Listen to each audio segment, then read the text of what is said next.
What up, everybody? I'm your host, JP, and this is my co-host, Josh. Hey, everyone. And oh boy, we got an episode for you guys today. Welcome back to the FIlmBros podcast.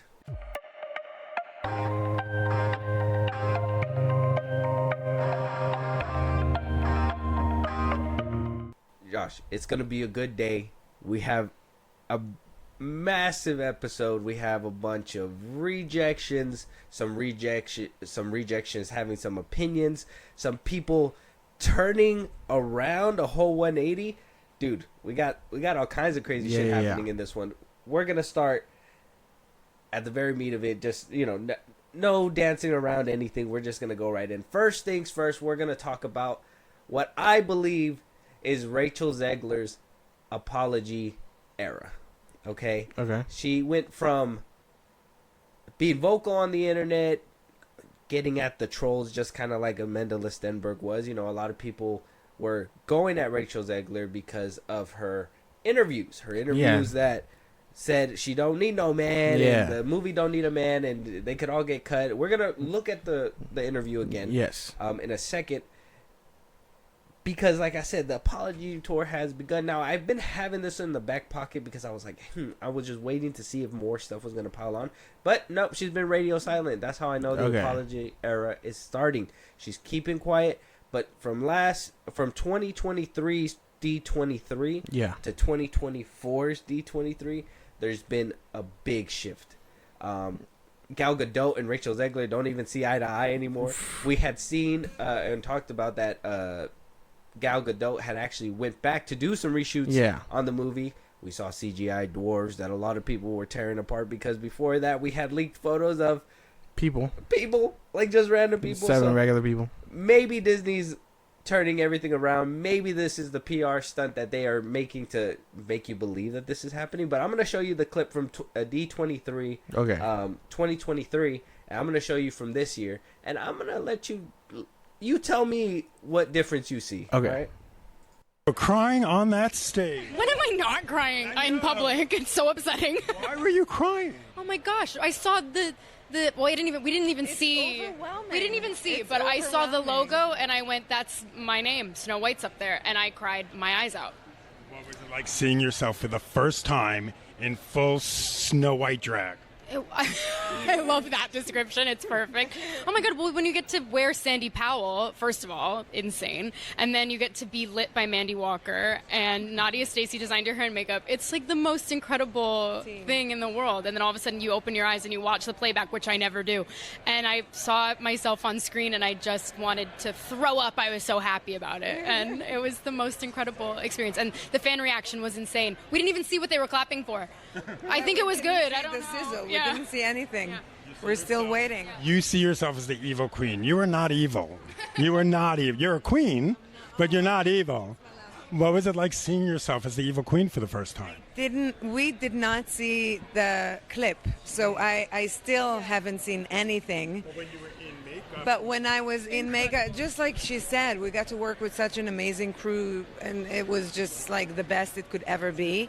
I must say that for me, also the transition for the old hag was incredible because it was all real prosthetics and all of that. You were in the chair for like 4 hours. 4 hours and changing the voice and everything. I feel so lucky that I got to play something that is so far from what I know and what I'm used to, and I super enjoyed every second of it.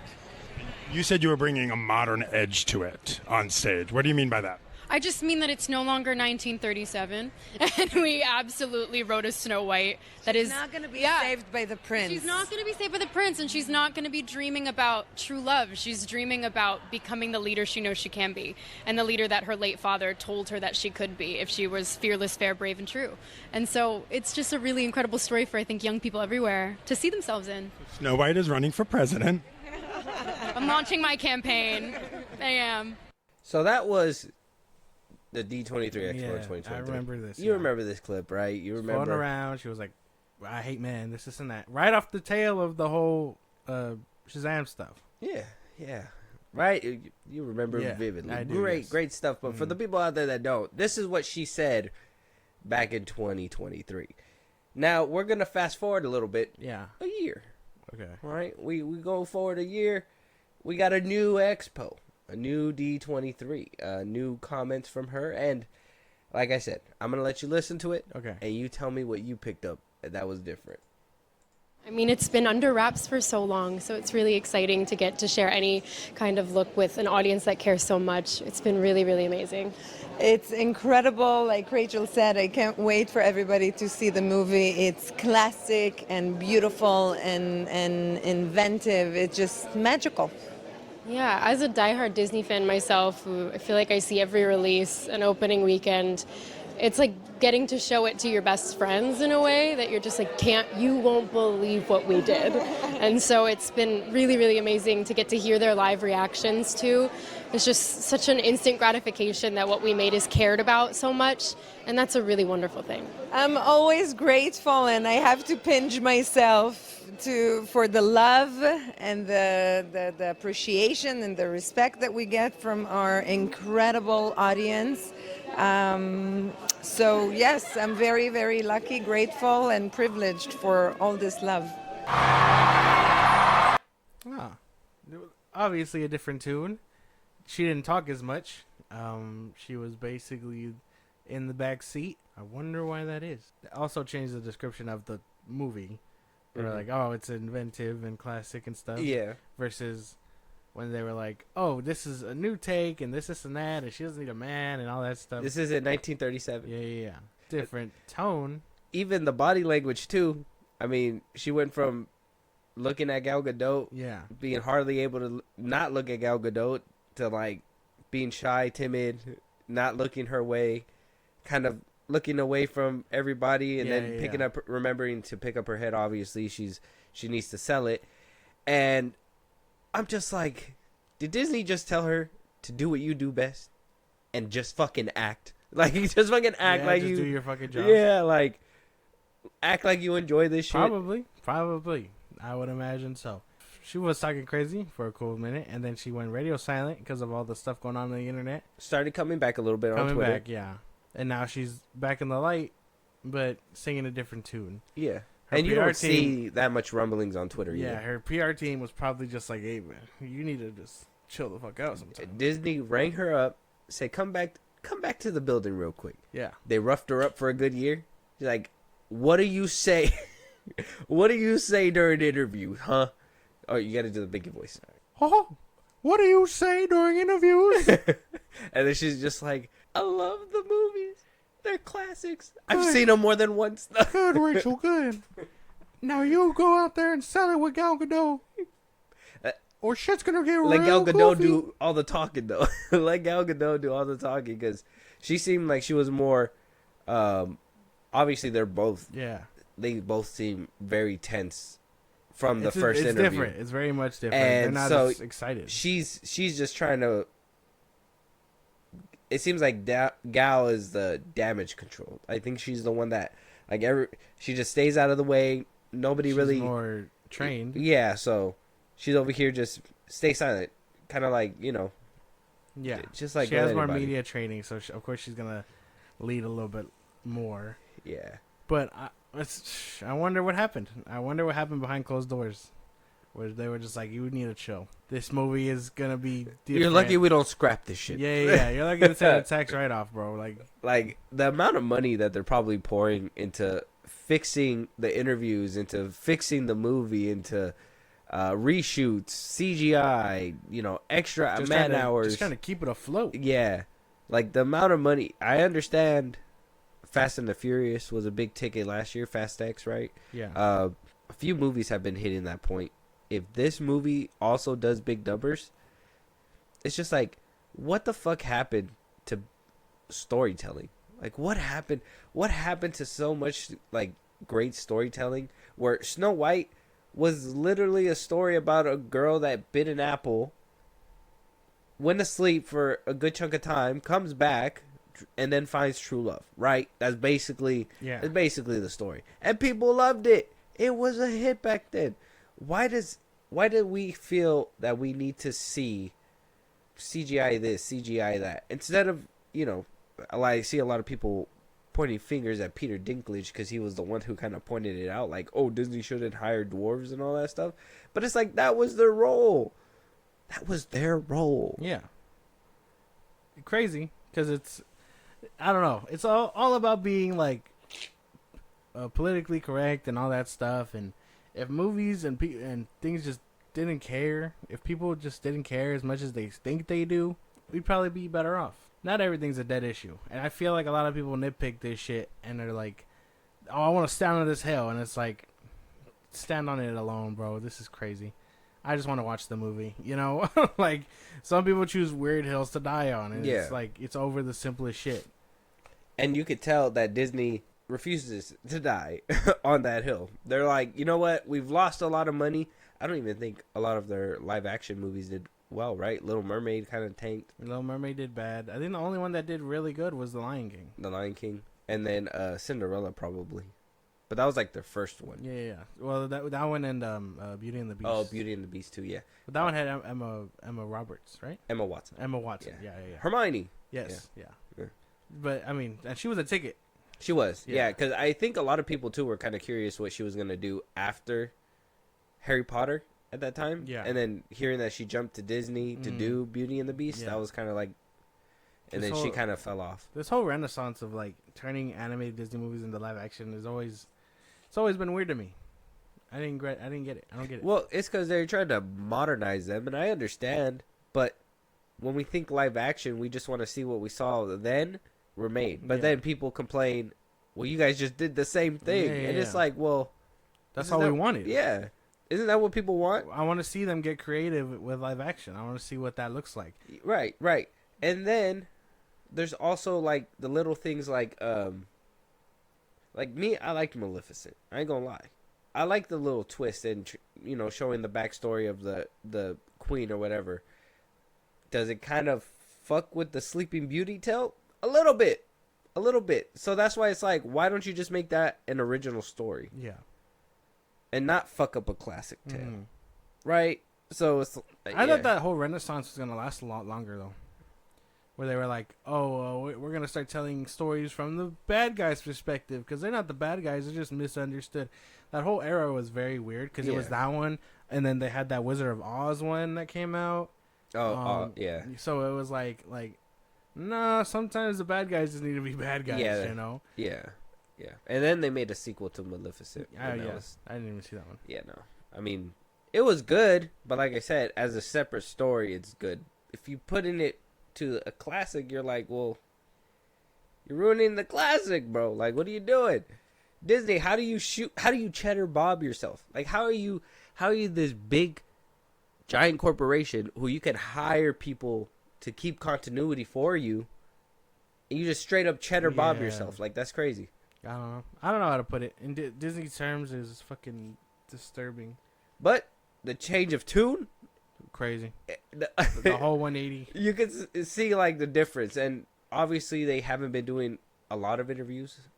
Rachel Zegler was doing a fucking slew of interviews. There was the other one where she was like I said, we can cut out all his parts of the film, and he just, you know, it's Hollywood, baby, right? Yeah. That's what she said. And the weird one, I think she said that she watched Snow White once in a different interview as well. So those interviews have been condensed a lot. Thank goodness. So this is kind of like what we've been going off of on the whole, I guess, Snow White, Disney changing their tune kind of thing front. We'll have to wait to see what else rolls out. But at least right now, Rachel Zegler she's quiet. She's quiet. Yeah. The mouse gagged her, bro. Basically. He said, shut the fuck up. Don't say nothing again. Yeah. Keep it to yourself. Yeah. Gal Gadot is playing Damage Control. Congratulations, because, you know, she really needs to save this movie. The Netflix one did not do her any favors. But let us know you guys' thoughts when it comes down to Rachel Zegler.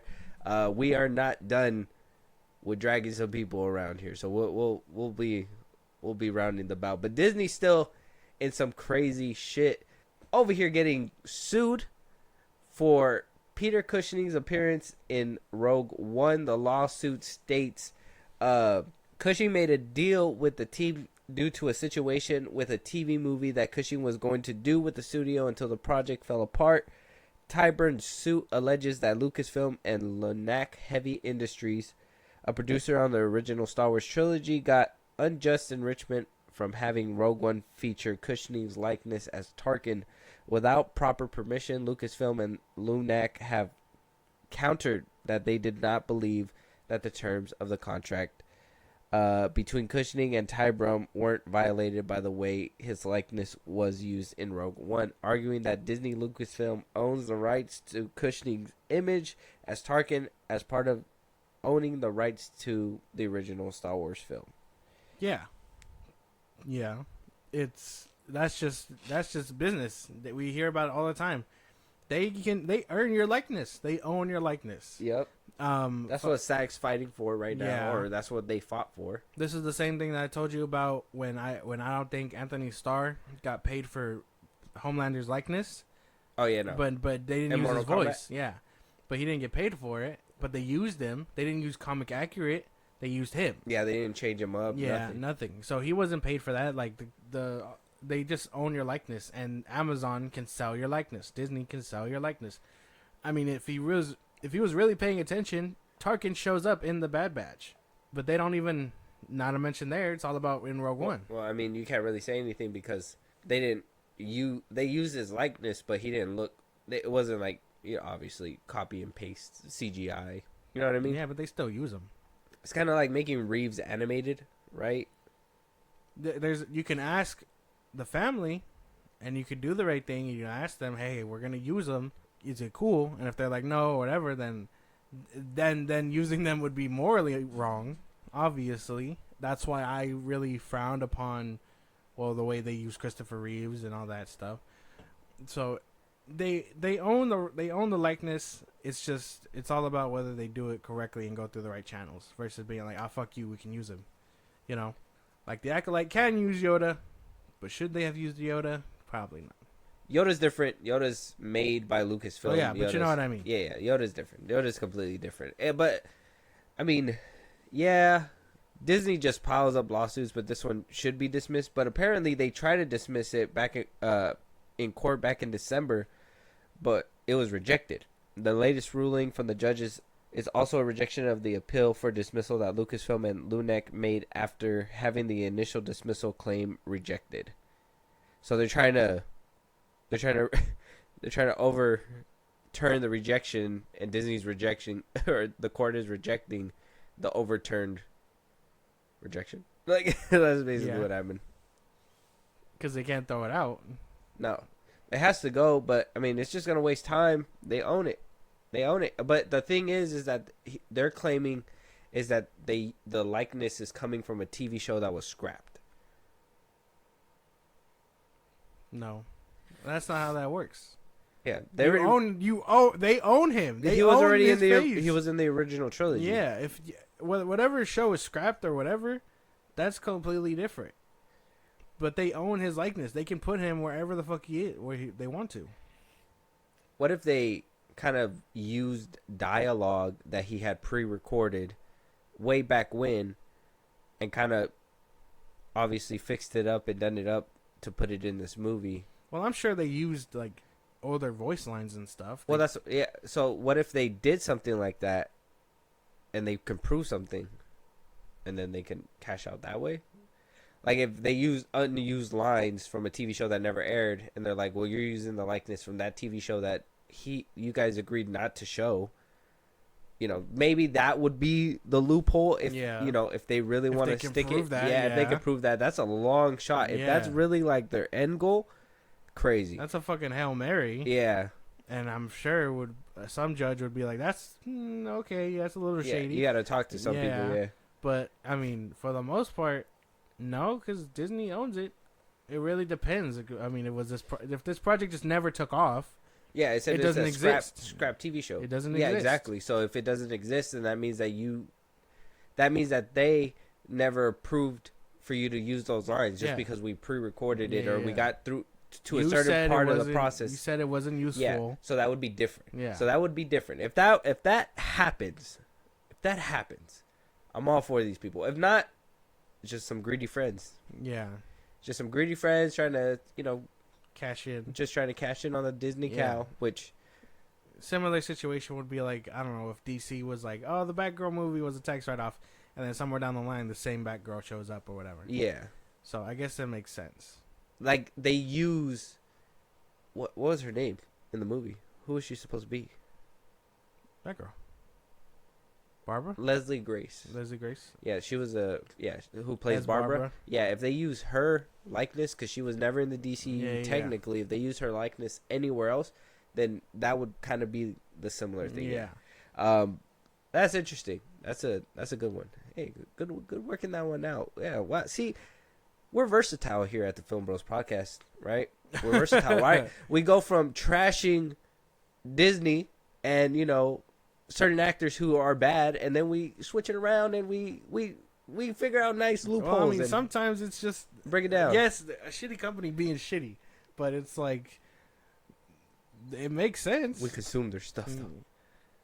Well, because they can be shitty and they can do shit or whatever, but again, a company is gonna company. You get what I'm saying? It's all good. They're gonna business. function Good the way they business. know how to function. Yeah, kind of stuff. And we just recognize that. Yeah. Because it's like, oh man, it's wrong for DC to use Christopher Reeves, but we know they own his likeness, so it is what it is. It can be shitty, but of course they're gonna do it. Yeah. Same thing with the fucking. You said okay to a free trial on Disney Plus type shit. So I don't know. Disney just apparently knows how to do good business, but they know how to pile up the lawsuits as well. At least they know how to turn around their actors. They're like, oh, we got another lawsuit. We're taking that out on you, Zegler. Yeah. Come here, Zegler. Yeah. Send the next one in. But let us know what you guys think about this lawsuit. I mean, can you guys think of a different way that this lawsuit might go? Is there any stake in the game? Should Disney stop piling on these lawsuits? Should they just reframe? I mean, I guess there's always going to be somebody who... Yeah, but this is like at a weird time. Everyone is like suing Disney over something. It's kind of like, my that's a real hot coffee pot, right? How is it like that? I need you to explain that one. Oh, yeah. It's like when that person at McDonald's one day burned their stuff and they're like, oh, the coffee's hot. And it's like, it turned out the coffee was a little too hot, but it's like they didn't know it was hot. Real hot coffee pot. No, right? dude. Okay. That was different. It's completely different. Ice Age 6 seemingly confirmed. I thought the company that made them was scrapped. Yeah. I kind of threw this one in just in case it got a little rocky with the last topic, so I'm just gonna glide by this one. But John, gonna bail on your shitty joke. But John I don't even know. John Leguizamo. Yeah, there you go. John Leguizamo. That's cool. He was Sid. He was Sid. He apparently is confirming that it might be happening during speaking to NPR NPR podcast Wait Don't Tell Me. He did say that they are about to do an Ice Age 6, that it is in production or in development, but it would be connected to the Buckwild Disney Plus name. So kind of like their production company is working on Ice Age 6. So it'd be under Disney. Yeah. Because the last time we saw an Ice Age movie, the 5th installment, you probably don't know about the last two, but the 5th installment of Ice Age, right? That was under 20th Century Fox. Yeah, Blue Sky, I think. Blue Sky that ended up like falling out, basically. Yeah, and they had like a whole RIP moment and everything. Yeah. That was kind of They sad. did robots and all that stuff. Yeah. Yeah. Yeah. Yeah. So I know what you're talking about. I want to say I remember the last two. I remember Ice Age 2, The Meltdown. Okay. Ice Age 3 Yeah. was the one with the dinosaurs. Yeah. Ice Age 4 was like everything was like melting and terraforming basically. Mm-hmm. I can't remember the name. Collision Course. Yeah, that's the one with the pirate crew. And they have a kid. And the 5th one? The 5th one, I've seen glimpses of this. I haven't seen the whole thing. I want to say it's like about a meteor coming toward them. Continental Drift. I've seen them all. They're good. I've only seen I vividly only remember like up until the 3rd one. I remember up until the 4th one. The 5th one is kind of blurry Didn't one of them have Drake? The fourth and the fifth. one. Yeah, Drake and Nicki Minaj were Yeah. in there. Yeah, the fourth and the That fifth. shit one. was crazy. How did that happen? Who knows? Certified pedophile. What? During the Ice Age? This is crazy. Yeah. He's not getting a call back. No. Kendrick? No. Kendrick, we need you to play a role. It used to be. We need you to be a mammoth. It used to be Drake's role, actually. And he's going to gladly do it. Yeah. He'll be like, no round twos in there. Yeah. He's Out of going to say nowhere. during the movie. Just gonna fly off script. They won't even animate it. Yeah. It's just No round twos. an Ice Age 6 sounds kind of promising. I don't even know if they'd call it Ice Age 6 or right? If Because the last one was called Collision Course, then it would be something else. The it'd be like company's gone. They Ice barely Age own it. Modern Times. It's just I don't know. I would. Yeah, imagine. I got it. I probably read this somewhere, but I got a script. They fucking freeze, right? They freeze, and they spend a fucking lifetime, double lifetime, millennia, right, under the ice until humanity comes. They dig them out, going in for oil and shit, and then they're thawed out like Captain America, and then they pop out, and they're like, "Oh my god, it's different here." Didn't the first one have humans? Yeah, but they didn't have humans riding cars. Yeah. I But they'll I probably remember be the in like first one. Alaska or something. Yeah, I remember the first one or whatever, but they had mammoths and saber-toothed tigers and stuff. Mhm. And maybe I'm thinking too hard about this as a kid's movie. But the lack of humans from like 2 all the way to 5, like what happened to them? Well, the meltdown happened, so the ice age was kind of going away already, right? So yeah. the animals were getting extinct. So they were, I think humans were slowly taking over. They were just kind of like living. It was just like cavemen and shit, though. Yeah, Technically. because Continental Drift is like about Pangea. Yeah. Pangea. Yeah, Pangea. I don't know. Pangea. I don't know what the You said it, so you gotta The follow that up. not with the fuck- Some people are scratching their head. What the fuck's a Pangea? I don't know pansexuality. Pangea. That's the theory of like the continents just separating. Yeah, and cause where we're at today, right? Yeah. But that's what they were. That's what they would have been called back when they were formed, or when they were one, basically. Yeah, it was a supercontinent. Yes. See, I know my stuff, geography and whatnot. Yeah, so that's continental drift. Yeah. So now, Maybe yeah, it's just now it's just the Croods and meets Ice Age. yeah. Oh, that'd be crazy. Well, like That'd be a crazy- cavemen. That'd be a crazy crossover. Wait, no, DreamWorks though. That's DreamWorks. Oh no, but you know what I mean. And I mean like the concept of caveman. Yeah, yeah, Caveman meets basically. Ice Age. Mm-hmm. I don't see why not. That'd be cool. If they could make the Croods happen, that'd be cool. That'd be fucking dope. Are they gonna get Ryan Reynolds? Are they gonna get Andy Samberg back as the little ferret or whatever? They would have to. And Josh Peck. Were they ferrets? I forget what they were called. They were weasels. Weasels. Yeah. They're weasels. I don't know. I'm down for this. I don't see why not. Gotta get the dude that played Spike back. I liked him. He was funny. Yeah, he was funny. funny. Yeah, he was funny. I liked him. But yeah, Ice Age 6 happened. I'm down for that. They're gonna get what was his name? Ray to play Manny. Oh yeah, bring him back. He's gonna have old man voice, old Yeah. man mammoth voice. So Yeah. be nice. His kids are gonna have kids. Can't wait to hear him again. But with that being said, let us know what you guys think. Ice Age 6, possibly in pre-production, possibly in development stages. Who knows? Yeah. Apparently it's going down. Maybe it'll be a Disney Plus movie. Hopefully the animation doesn't drop if that happens. Where would you want to see it? Do you want to see it at the box office on Disney Plus? Do you want to see an Ice Age 6? Where did you stop watching the series? Or did you fucking love it? Did you go watch Ice Age 5 instead of the Avengers? Let us know. Let us Crazy. know. That was a crazy What year. a crazy revelation. That was a crazy year. Yeah, it came out in 2012. Like, oh man, I love I love the Avengers. I can't wait to see what it comes out to next. And then, fucking right across the way, man, I loved Ice Age 4. Yeah. Crazy. Yeah. 5. It was 5. 5. Yeah. Ice Age 5. Collision Crazy. Course came out in 2012. Yeah. Oh my god, crazy stuff. Who would have thought? Not me. Moving on though. Apparently, Disney is still not done fumbling the bag, even though we just got done saying that, apparently they tighten up some spots and then other spots to loosen up. It's like old people skin. Ugh. Why would you? All right, man. Don't make the listeners sit with this. Sorry, like a vulture skin? No, I would say like a raisin, man. I don't like know. a raisin?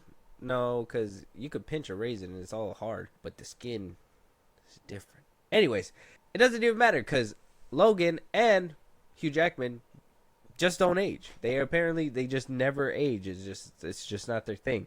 So apparently, we are going to be getting an X-Men reboot pretty soon. It's coming down the pipeline. Hopefully, we get an announcement somewhere, end of this year, beginning next year, that it's going to be rolling into actual fruition. We did get a rumor from Daniel RPK saying that though Logan is not in the current draft at Marvel right now, it's apparently because Hugh Jackman is currently still Wolverine, and the plan is for him to stay that way post Secret Wars, possibly. Oh, dope. Does that mean we're gonna get an X-Men thing before Secret Wars and Doomsday? Maybe. They need to hurry the fuck up. Yeah, that'll probably. Well, I mean, when is Doomsday comes out? 2027? 26. 26? Still? Yeah. Nah, they pushing that shit back, bro. Ain't no way. 26 and the Secret Wars 27. Unless I'm remembering it wrong. Avengers Doomsday. Yeah, okay, 2026 still. May 1st, 2026. Oh, it is 2024. So that means that Secret Wars will come out in 2027. 27. Yeah, okay. We're not getting an X-Men movie then. No, there's no way. We wouldn't be able 2025 is full of shit. to. No. Unless we get an X-Men movie post Doomsday. In between, we can still get it in between Secret Wars. Somewhere in 2026. Yeah, somewhere in 2026, late 2026, early 2027. Who knows? Could be a Christmas movie. Could be a Christmas movie. They could put it out post Secret Wars if it does, obviously. come out. No, the box office would be too stacked. No, but Yeah. no, but they could put it like I said, post Secret Wars if they wanted to. But it would have to be the first X-Men movie, and it'll have to basically be a prequel to Secret Wars. It'd have to be what Captain Marvel was, except more important. Yeah, basically. Yeah, and I'd be like, oh, by the end of it, that's how they wound up getting popped up in Secret Wars. Yeah, because of if Doomsday is fucking up the multiverse. Mm-hmm.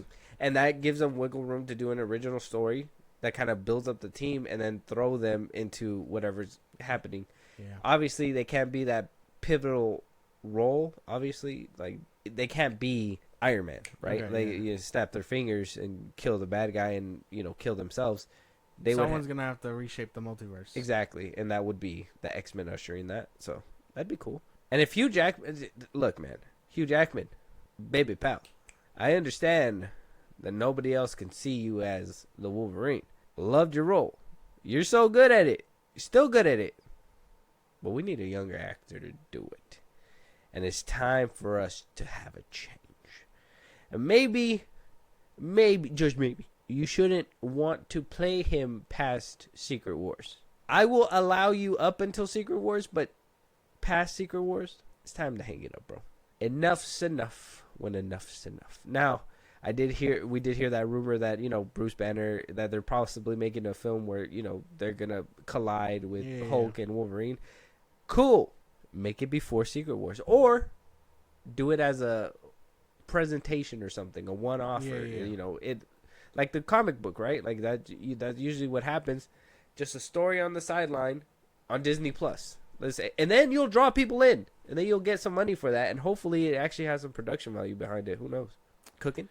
I don't know. I want to say that possibly, but I don't see him, or like I said, I don't see any of these old heads surviving up until or post. So you don't think he's gonna Secret Wars? Be past Secret Wars? No, I think everybody is gonna get a good rebranding.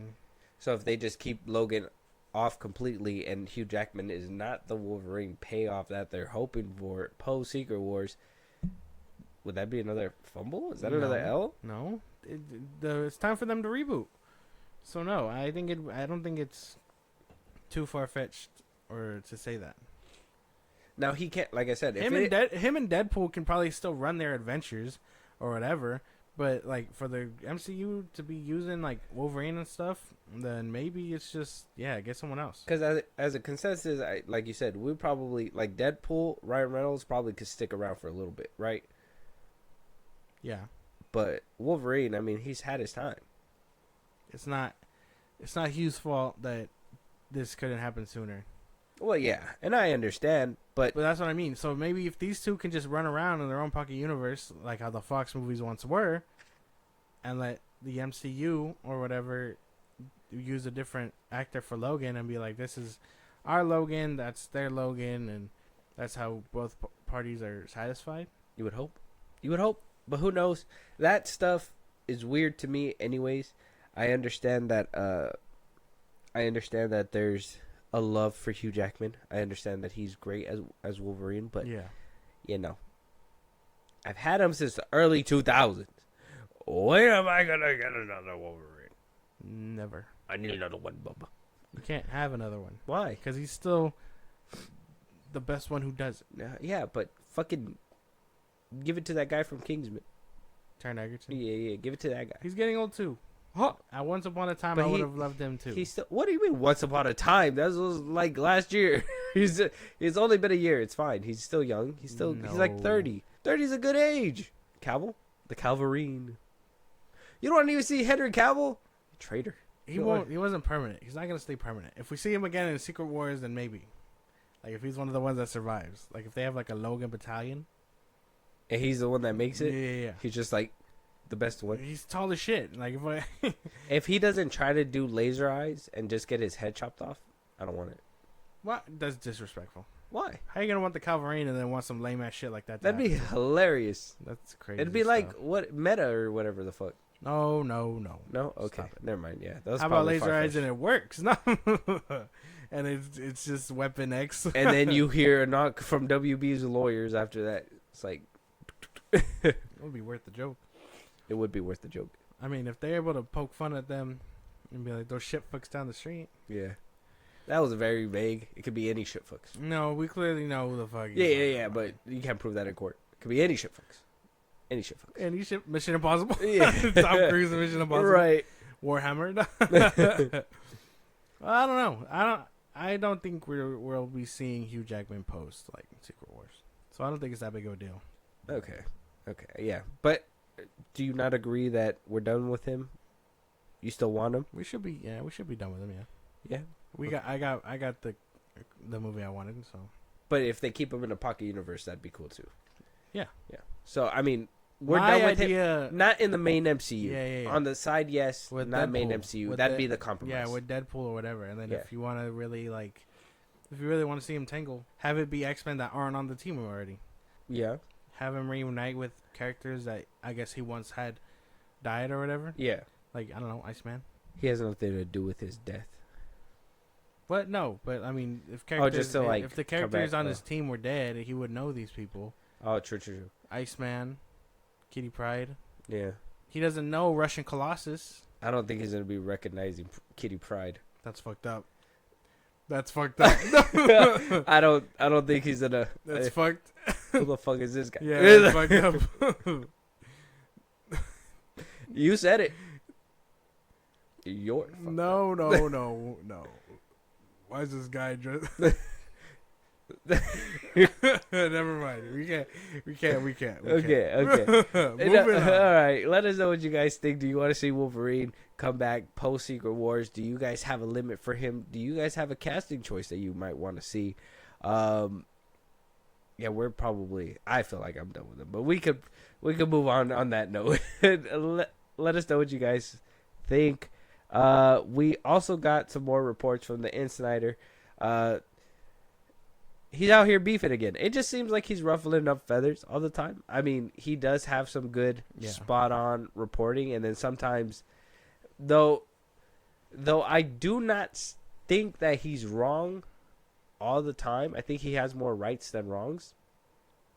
He definitely jumps the gun on some things. Now, some things are taken out of context. He does have a newsletter that people obviously get the little quote and copy and paste it and spread it around. And that's what basically starts the drama. So one report that he wound up coming out on Twitter about and put on his newsletter was that Sony had scrapped. This was the quote that was running around, that Sony has scrapped the third Spider-Man Beyond the Spider-Verse right? We did have Into the Spider-Verse, Across the Spider-Verse, Beyond the Spider-Verse was supposed to happen. Yeah. That apparently it was scrapped due to creative reasons. Obviously, we did hear that there was delays that didn't even make the window. It was like a few days ago or like last month that it was supposed to actually release in theaters.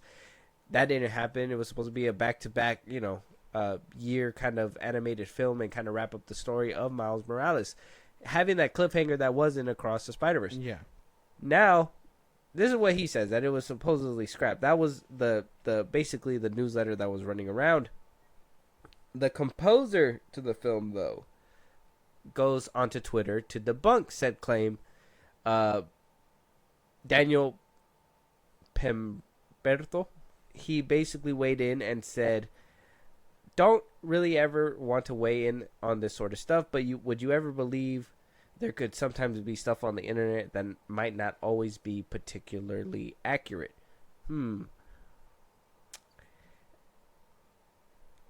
I mean, does that mean that that it's real? It's not real?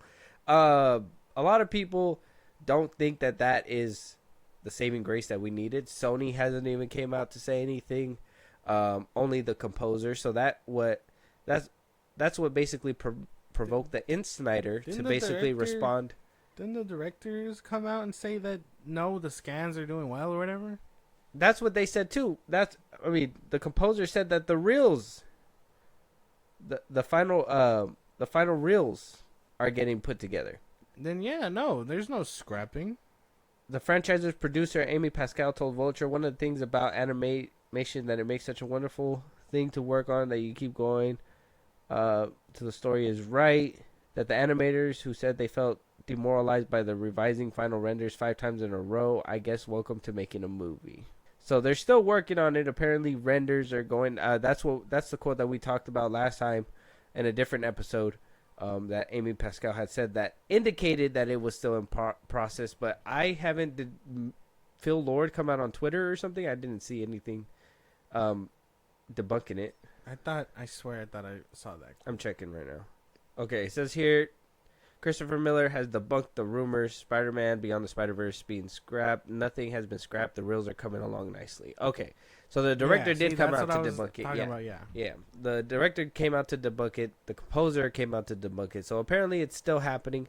The Snyder did obviously get provoked again, and the same thing he did with Sydney Sweeney. That's something that I feel he needs to calm down on, where he wants to poke fun and be like, oh, if you want to talk to me, whatever, blah, blah. But what he basically said as a clapback is, don't ever believe what businessmen say behind closed doors. Because obviously they could be lying to us, but it could actually be scrapped behind the scenes.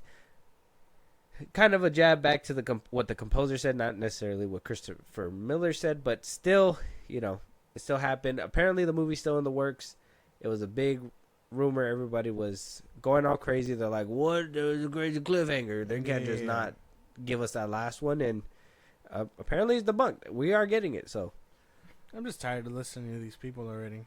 Like, I feel like I think my time to shine and all these people have finally, like, now that the MCU is like on their ass about this shit, they're just like, we can't even deliver this stuff. So I understand for the most part why he's getting the slack. He deserves more. Because I don't know if I don't understand like leaking stuff in general. That's not what I like. So if he's getting shit for a bad leak, check your source. Don't take it out on other people. I don't think it. Like I said, I don't think it's bad sources.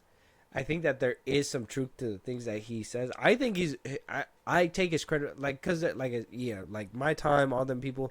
There's some people that ride the wave, and probably have little pockets of success, or they probably see something first and try to follow up on it. The Snyder, I got to give him credit. He actually seems like he does the digging and searching, because I think he was a journalist at a different spot for a while. That's why I take his scoops a little bit more seriously.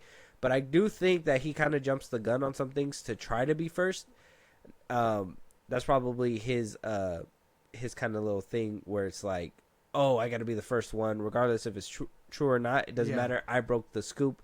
If they turn away, that's because I broke it first and they don't want to do it now or whatever. Yeah. But it's like, that's where he needs to learn where to stop, because maybe there is creative differences. Maybe that's why there is 5 different animated things going on for every single frame or scene or whatever the fuck. Yeah. Because there's a lot of people working on this project who are going to be giving their input that think this is the way that it's supposed to be, or this way is supposed to be, or this way, or whatever, blah, blah, blah. It's going to be a process. It's going to take a while. That's why it's not out yet. So there could be some validity behind that, but to scrap a whole film that people are waiting for and that has been really lucrative, let's just remember how good that movie did in the box office. Across the Spider-Verse did phenomenally in the box office. It actually climbed, like, I think it was kind of like Deadpool and Wolverine, where it was first, dropped down, went back up, held a solid lead for like a long time, and that's an animated movie. Usually that doesn't. And it had a second lap. Had a victory lap. Oh, it did, huh? The box office was. It made $690 million worldwide. Very good stuff. That's good for an animated film. A lot of people came through to show up for this one. If the third one, honestly, for how long it's gonna take, if the next one would have came out literally the year after, I could have 90% say that it would have hit $1 billion. Probably. Yeah. Yeah.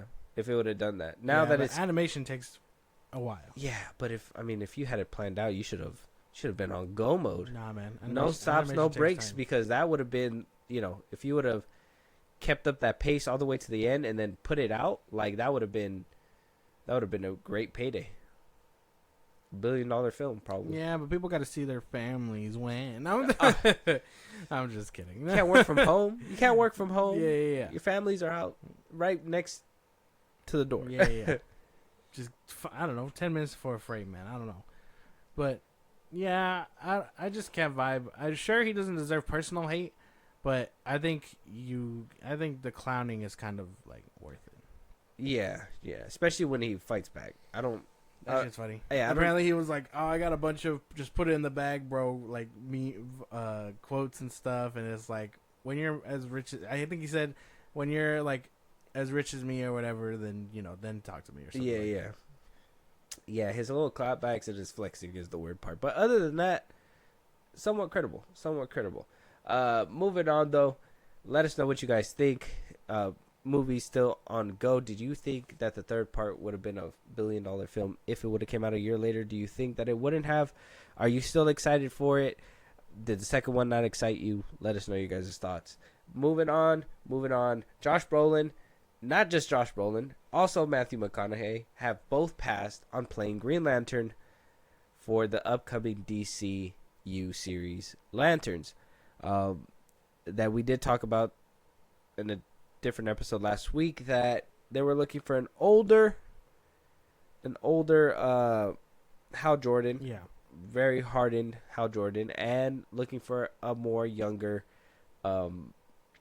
what's his name, Jon Stewart, basically to have a mentor, pass down the torch type mantle show. Josh Brolin was top of the list. They wanted him to play Hal Jordan. He passed. The next name on the list was supposed to be Matthew McConaughey. He has now passed. Now, the next person on the list, apparently, is Ewan McGregor, which, will he do it? Probably. He'll probably do it. And then Jon Stewart is supposed to have or if Ewan McGregor passes real quick, then I guess Chris Pine's in the running. Yeah. I kind of want him to do it. But if he doesn't do it, Ewan McGregor would be good. And apparently a couple names are being thrown around for Jon Stewart, but for right now, Josh, what do you think about these two passing, man? Not passing, but like passing on the role. They just died. They said no, and they both died. You want to be on Green Lanterns?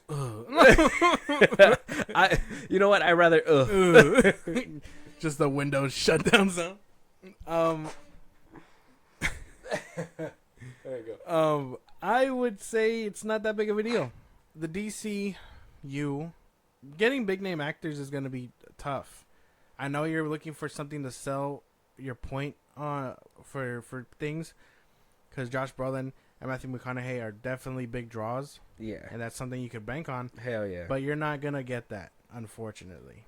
Ewan McGregor's good, though. Ewan McGregor, I did see John Hamm floating around somewhere. Really? Oh. I would say that was a pretty good pick. Yeah. Yeah. For how? Yeah. Interesting. But I like you're barely gonna get anyone along these lines because one, they're probably too old. They don't want to be tied down to a franchise, unless you're Josh Brolin in Dune. But again, that one's lucrative. That one already has his name attached to it. Or they just don't want to because there's no faith. They probably saw how the other ones turned out and don't want to be associated with it. Same reason that Ben Affleck doesn't want to work as a director for James Gunn and all this stuff. You're going to need young, fresh faces. And I know you want a veteran Hal Jordan, so you're going to have to go with some B-lister. That's just the way it's going to go. Yeah. And like I said, Ewan McGregor's a Not good to pick. shit on Ewan McGregor and John Hamm. I think those are very spot-on stuff and pretty solid picks.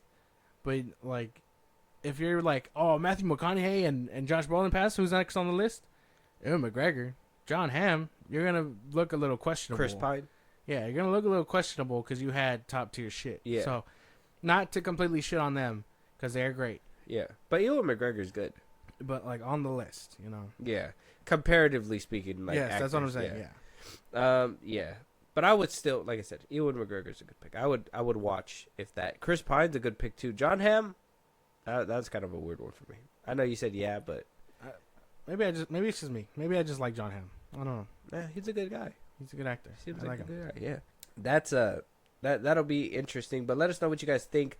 Who else do you guys think could play Hal Jordan? Right now, it's just all up in the air. Them two passing is like a big deal in my opinion. It's like nobody has faith in the DCU, and no big name wants to stamp their name on any of the DCU projects until they start seeing that it's doing something. Yeah. There's a lot of people that are hesitant to even want to do Marvel, but once Marvel started becoming this juggernaut, now they want to do it. And even then, till this day, I think Audra Plaza even came out and was like, she was afraid to be in what the machine is, right? So it's like, there's an intimidating factor there. It could make or break your career. The DCEU seemed to have broke a few people's careers for a few years. I mean, Ezra Miller still hasn't came back. We haven't seen him. Gal Gadot, Levi is on a whole downward spiral. yeah, dude's dying over there. Bug him. Ben Affleck managed to thrive. He's directing his own stuff. He's putting together his own movies. Henry Cavill, unfortunately, he gets shit canceled. Jay Courtney. Who? Exactly. Damn, I don't know. Yeah, man, it fucking sucks, bro. It was Boomerang. Oh, wow. Yeah, I didn't know his name. Damn, bro. Boomerang. Shame. He was in the shitty Bruce Willis Die Hard movie. Oh. 3? Which was that one?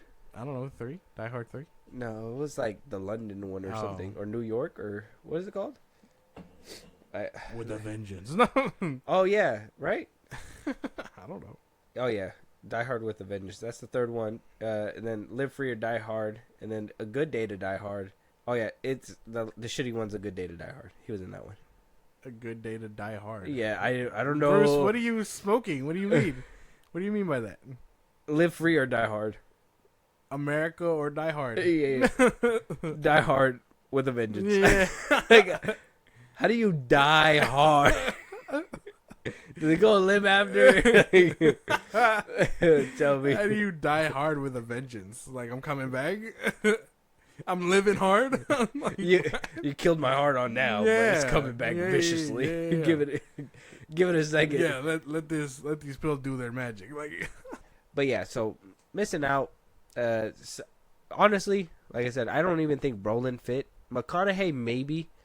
I could have seen it. But losing It would have been a him, little questionable. yeah, losing him kind of.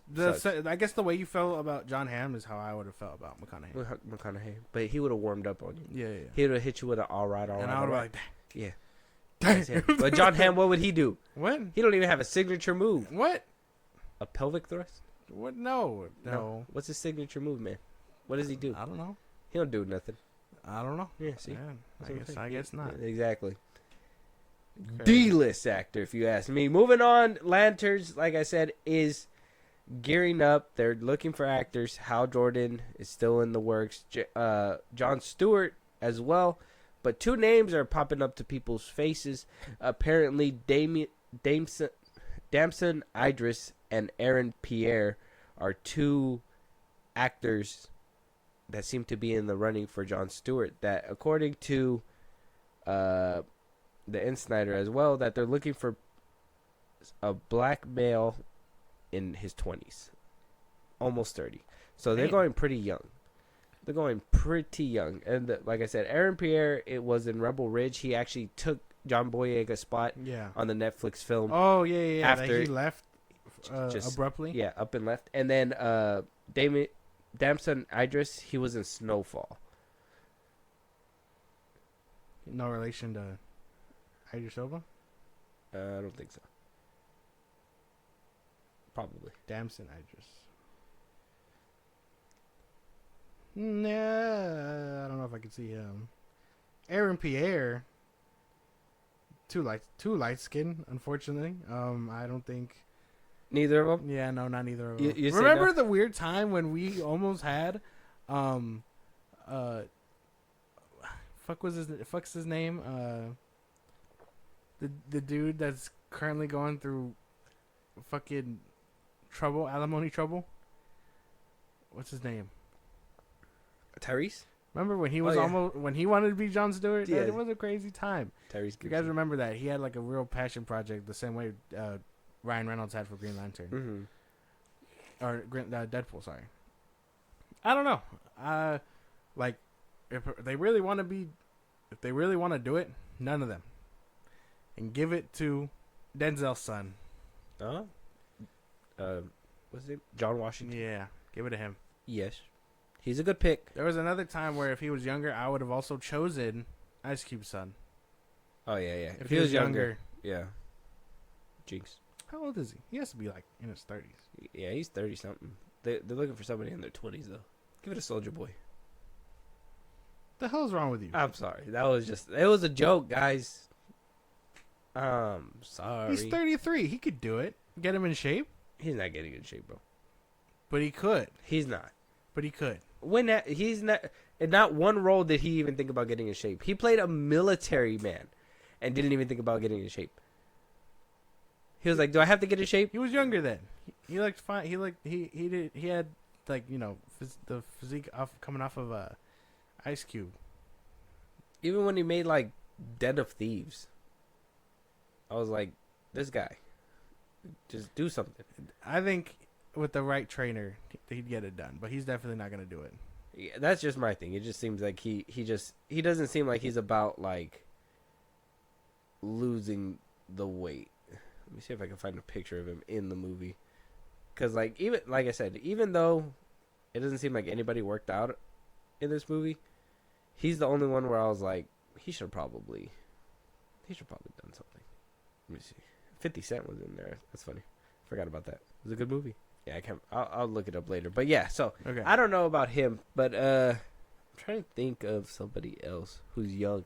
I don't know. Jonathan Majors. What the hell? He's 33 or something. Never mind. That boy built like Kilowog. That's crazy. He'd be a strong ass fucking Jon Stewart. Yeah. Just imagine he's just like no rings. Yeah. he just fucking takes off all 10 of them. No. Right. He's like, I'm gonna put these on you. Oh my god, that'd be crazy. Slides on a knuckle duster. Yeah, yeah. He's like, this is the only rings I need. Yeah. Thanos, come here. On the brass knuckles, it's engraved "Willpower." Is all I got. Like, that shit's crazy. That boy built that. No, that boy's built crazy. No, okay, not him. Yeah, I don't know. But definitely not the other two. Will Smith is too old. What the hell? Jaden Smith is too young. Will Smith? Jaden Smith is like 20s. Yeah. But would he... No, I don't know if I can see him as an actor, bro. Would he bulk up? Probably not. Jaden, yeah. Or he's just going to be like, it's my body and I'm free-flowing with it. Mm-hmm. Yeah. Let's talk about the economic state in my body right now. And yeah. The muscle won't mass or whatever. Mm-hmm. I don't know. You can't think of anybody else? No. I think I'm really set on John Washington.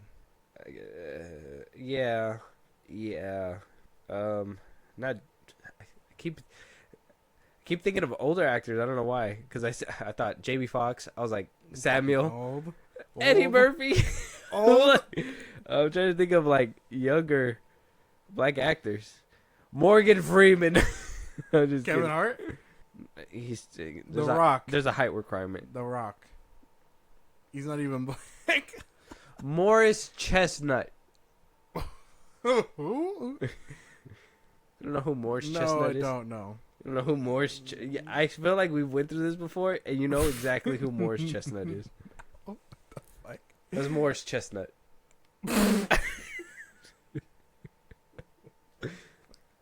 Nah, I don't know him. Where's he? Where's he from? Where's he from? You don't know Morris Chestnut, bro? Just because you say his name like that. He was in Like Mike.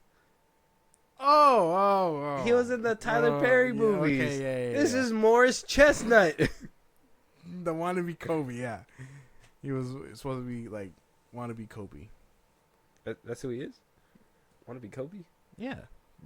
He looks like like wannabe Kobe and like Mike. He's That's Morris Chestnut. that's crazy. He's still old as shit and totally the wrong pick. Yeah, that was crazy. Michael B. Jordan. Too old. Too old? Once upon a time, I would have seen He it. could play young, though. No, you can clearly tell that motherfucker's a veteran now. Oh! Cuban Gooding son's, Cuban Gooding Jr., his son. What's his name? He was in Scream. He was in Scream 6. Oh, He was one of the kids. hold on. What's his name? The one who gets stabbed repeatedly. Yeah, multiple times. Hold on. And still walked it off. He was just like, oh. Mason Gooding. Mason Gooding. Him. Come on, I'm cooking. I cook there. Like, everything else was crazy. Kind of a. Him or Morris Chestnut? Should know in He between. was not, so really young and light skin, or really old and really black. Yeah. That's crazy. I would, okay. Maybe Gooding and the other pick you said, John Washington. One of those two. Trevor Jackson. Who's that? Let me see what he was in. Superfly. Grownish. Tyler James Williams. Who? Tyler James Williams. No. That's as bad as Kevin Hart. Amanda Stenberg. We so bored. Don't fuck with Faith. your Yeah, no. I don't know. No? Chris Brown. Wayne Brady. Dave Chappelle. I don't know. We're just naming people. Yeah, I know. But yeah, Jon Stewart seems like there's an extensive list. Those two are probably not my pick. Yeah, so no, I wouldn't say go with that one.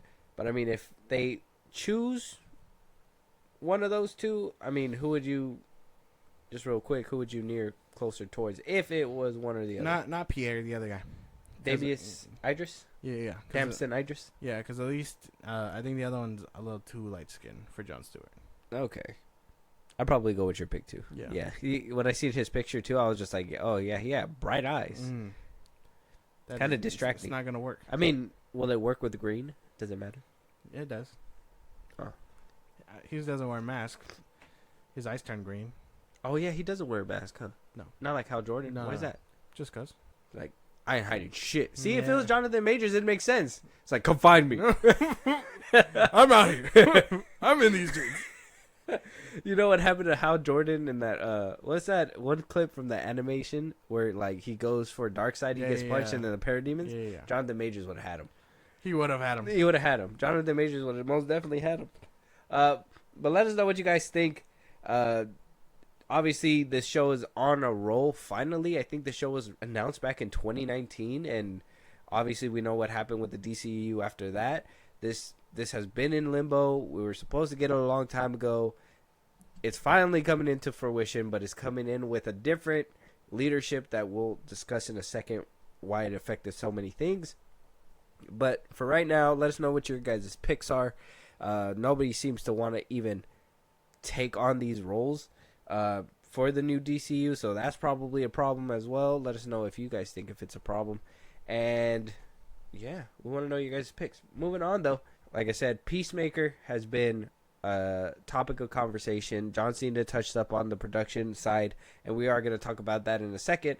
Right now, we have somebody to talk about first, and that's somebody that John Cena decided to throw shots at. Not in an interview, not, on the carpet, not anywhere in public, on the show Peacemaker, which caused Amell to kind of knee-jerk reaction. A tweet where, you know, he basically was like, I haven't seen the show yet. Well, we actually got an interview with him on a podcast, and just to show you what the scene was, I have it pulled up here so you could hear what Peacemaker says, and then you can listen to what Stephen Amell has to respond. I don't remember it all that well, so. Oh, yeah. You don't like Peacemaker. I know. Ready? Not like Green Arrow. That dude goes to brony conventions dressed in the back half of Twilight Sparkle with a 4-inch wide butthole drilled in the costume. Maybe it's so we can breathe properly. Oh, okay. All right. Just another quick jab at the quick jab. Justice League. Yeah, whatever. you know, James Gunn does stuff like that. Yeah. It wasn't nothing personal, but Stephen Amell took it personal. Yeah. A lot of people on Twitter really amped this up at the time. Like, I seen a lot of people tagging Stephen Amell, clipping it, doing all that stuff. Like, oh, Green Arrow basically single-handedly carried DC, blah, blah, blah, blah, blah, for, like, however long. And, you know, people were like, we don't appreciate the disrespect to the same brand. You know, DC fans eating themselves up. They're really starting to turn into fucking Star Wars fans, if you start noticing. Yeah. But Stephen Amell did respond, all right? He was on a podcast here, and he did respond. And the response is surprising. Response is surprising because I need you to listen to this, and I need to hear your thoughts. And if you want to drag him, the floor is yours. Okay, here we go. John Cena took a shot at you, or I guess more fair, Peacemaker took a shot at Arrow. Yeah. That was a little unnecessary. I didn't fucking appreciate that at all. It was crude. And by the way, I don't know if they... okay. I'm just going to come right out and say this. Like, there was such... between the movies and between Peacemaker a little bit, like, our show was kind of treated like shit, right? Like, I get it. We're on the CW. I get it. It's TV. But I also get the fact that, you know, when people think about the most recent iteration of DC, okay, they don't think about the Snyder Cut. They think about the Arrowverse. And we got crapped on for years and years and years.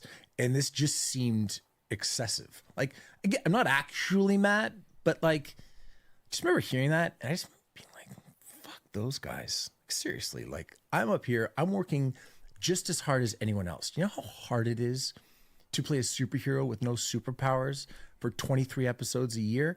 It's really, really, really hard. And like, I'm not looking for a prize, but like, maybe don't shit on our show. We might have to cut this out of the podcast. It's like... Well, you hit back at John Cena. You said, hey, I've been too busy showing Cena what professional wrestling should actually look like on TV. I thought that was a nice touch. I mean, I've met John a handful of times. There couldn't be... Okay, before I drag him, I should say that I've only seen Arrow up to like season 3. I haven't went back to finish it. I will acknowledge that 8 seasons is impressive over the course of however long it lasted. Impressive television. I did hear it was really good. The Flash went for what? How many seasons? 10? 10, yeah. Something like that. 12, something like that. That's good, yeah. Doing like Smallville numbers almost. Yeah. And then, so longevity to these shows, and I'm sure Flash and all that would have kept going if CW wasn't pulling the plug, you know? Well, unplugged. You know what I mean? By James Gunn and whatnot. Well, no, because it was before the acquisition, remember? What? It was Viacom that was cutting everything. Oh, and that's then right, yeah. forced Superman and Lois to also pull the plug. Because for every penny they were losing 2 pennies. Right. So how does that even happen? So I understand good television, sure, but I wouldn't say that. While I do like the Arrowverse, they're not what people remember about DC.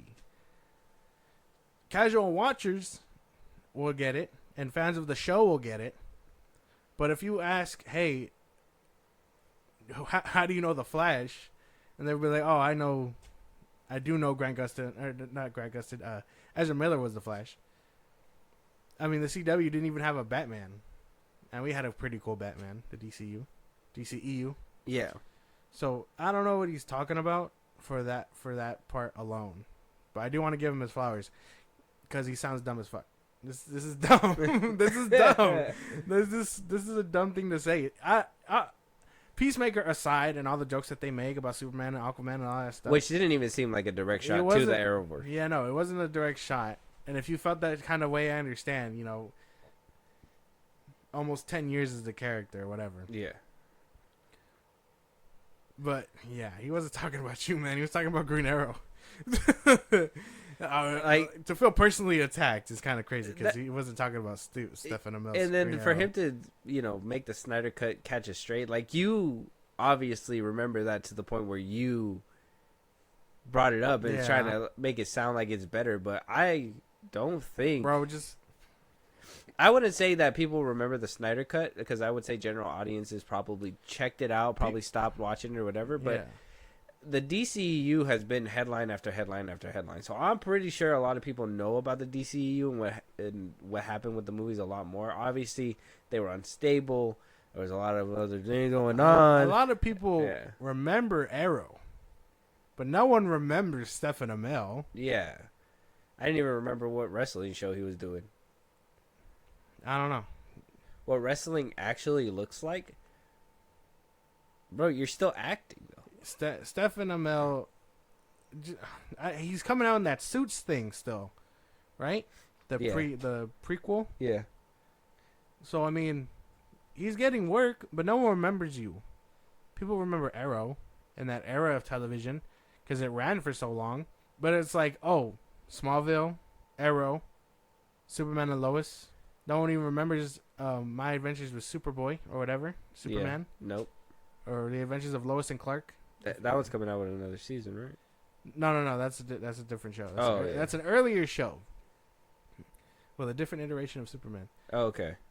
But you're thinking about My Adventures with Superman. Oh, the animated show. Gotcha. But yeah, no, just no full discredit to him. But this is dumb. This is talking out of ignorance. Yeah.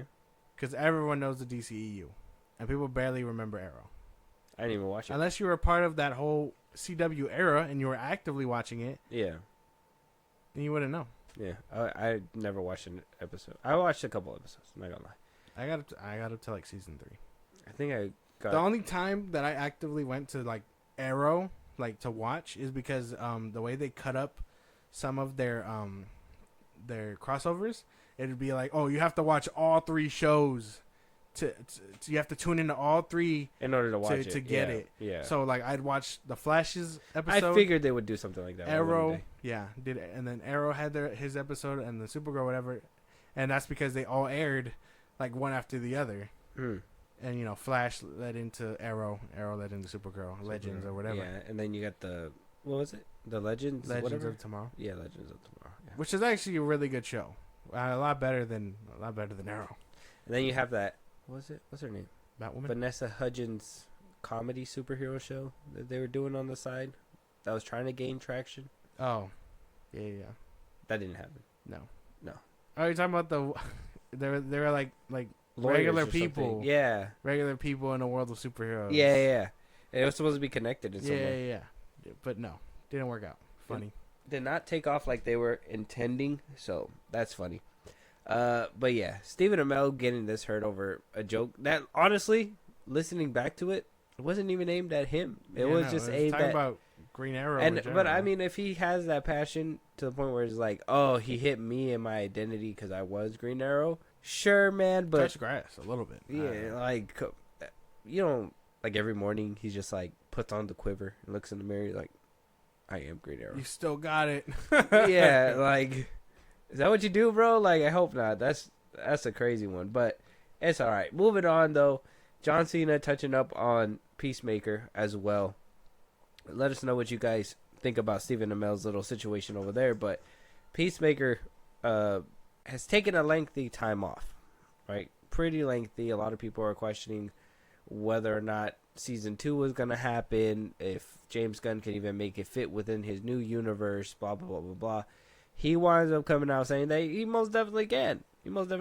Yeah. And so the ball is rolling. It seems like they're now starting to shoot it. Okay. Variety was talking to John Cena about it, and he had this to say about the second season. He goes, what? you got to understand and keep in mind is I'm the guy who plays Peacemaker. So when we came out with a show and it's the #1 show on Max, and finally we take a character who is supposed to be dead, bring Peacemaker back to life, and people enjoy the universe and want to see more of it. But then you have a shift in the structure of who is calling the shots over at DC. James and Peter actually both called me and said, you know what? Something people want, they want more of it. Let's do it again. And everybody's like, no, wait. We just got done. We got to do a few things first, and we have this whole plan, and it's all going to work together. So if you just trust us, we'll be okay. And it seems like forever ago. Now that we're filming every day, it seems like it will be just right around the corner that we're watching season 2. Now, that #1 show claim is just baffling to me. Outrageous. We haven't even seen the numbers. And how many shows actually have been released on Max like that? Well, they got the fuck is that world called? The dragon one. Oh, Game of Thrones. The Game of Thrones dragon prequel, whatever. Which I would say that was probably like the biggest thing. Yeah. I don't know. As far as this show goes, I mean, only he would be able to know when it comes out again. And if talks weren't even talking until James Gunn took acquisition, that means I think season 1 probably would have been a one and done. Basically. That's why the timeline doesn't add up. Oh, everybody's rolling their eyes. Henry Cavill was fired. We know. But no, I'm not even. No, I know. This is just about Peacemaker. Like, yeah, timeline wise, it does. It adds up. It sounds like season 1 was gonna be a one and done. Yeah. But then James Gunn came back and was like, they liked it that much, we should do it again. Yeah. So I mean, it's not true though. That's just people. He can do what he wants. He owns the bitch. So yeah. As Zaslav does say, he can do it, and if Zaslav doesn't say no, he can do it. He can do it. So whatever. Good for those who are excited for season 2. But to me, it sounds like that y'all almost didn't get a season 2. But you're excited. We're gonna watch, right? I'm not excited. DCU. So DC fan. I don't know if I care about Peacemaker though. But he's part of the DC. What if you have to watch that one in order to know what happens? That's what it sounds like. If Frank Grillo's gonna be there and all that stuff. Connectivity, glue. I'm gonna just need the trailer to look really good. And it sounds like they're fast tracking this bitch too. So we'll probably get it around Superman's time. Okay. Yeah, especially if Frank Grillo is going to be in there, and then that rumored one too, right? The Lex Luthor cameo. Yeah, something like that. Yeah. It would have to be like right off of Superman, so people will remember and be like, "Oh, it's gonna happen." Remember when he said the thing? Yeah, No. he did the thing. Yeah, He's gonna follow through. It's just Lex Luthor walking in. Fine, I'll do it myself. Something like that. Something, yeah. I don't think it'll be that basic, but hopefully not. Hopefully James Gunn is not a one-trick pony. We'll have to wait and see, though. But let us know what you guys think. John Cena is coming back with Peacemaker Season 2. Stephen Amell is shooting his shots at DC and at John Cena. He says it's all love, but, I mean, he seemed like he took it a little personally. John Cena obviously takes Peacemaker very seriously. And so we will take the consumption of said show seriously, right? Sure. All right. Let us know what you guys think. Moving on, though, we have a few more topics. Francis Ford Coppola, he says, fuck you, Variety. I'm suing your ass. 15 mil. 15 mil. He is suing Variety for 15 mil. For what, you may ask? For apparently Variety publishing a news article that was not true, fake, and that is that whole conversation that we were having about him having inappropriate, unprofessional behavior behind the scenes, hugging and kissing a female, saying that Variety basically defamed him. Oh. Slandered. Come on, dude. What are you suing them for if you did it? They just broke the story. Like, oh, no one should know. You shouldn't have said shit, yeah, bro. Yeah, why don't you fucking mind your business, dude? Damn. How dare you air out my business to dozens of people, millions of people who read your magazine every day? Right, right. That's crazy shit. If this is wrong and the allegations are wrong, then okay, defamation. I get that. But if that's barely in the air, all they're doing is their job and breaking the story like a news outlet does. Yeah. So, nonsense. Okay, so I got the lawyers' statements and complaints, and this might make you giggle. Okay. Make you giggle a little bit, so just hold on tight. Okay. Some people are creative. Very few people are creative geniuses. In the world of motion pictures, plaintiff Francis Ford Coppola is a creative genius. Some people are jealous and resentful of genius. Those people, therefore, I'm sorry, I'm not trying to laugh. Therefore, degrade and tell knowing and reckless falsehoods about those of whom they are jealous here. Variety Media, LLC, quote unquote Variety. Its writers and editors hiding behind supposedly anonymous sources accuse Coppola of manifest incompetence as a motion picture director, of unprofessional behavior on the set of the most recent production, Megalopolis, of setting up some type of scheme so that any on the set who had a complaint of harassment or otherwise had nowhere to lodge a complaint, and of hugging topless actresses on the set. Each of these accusations was false, and knowingly so. They were made to harm Coppola's reputation, cause him severe emotional distress.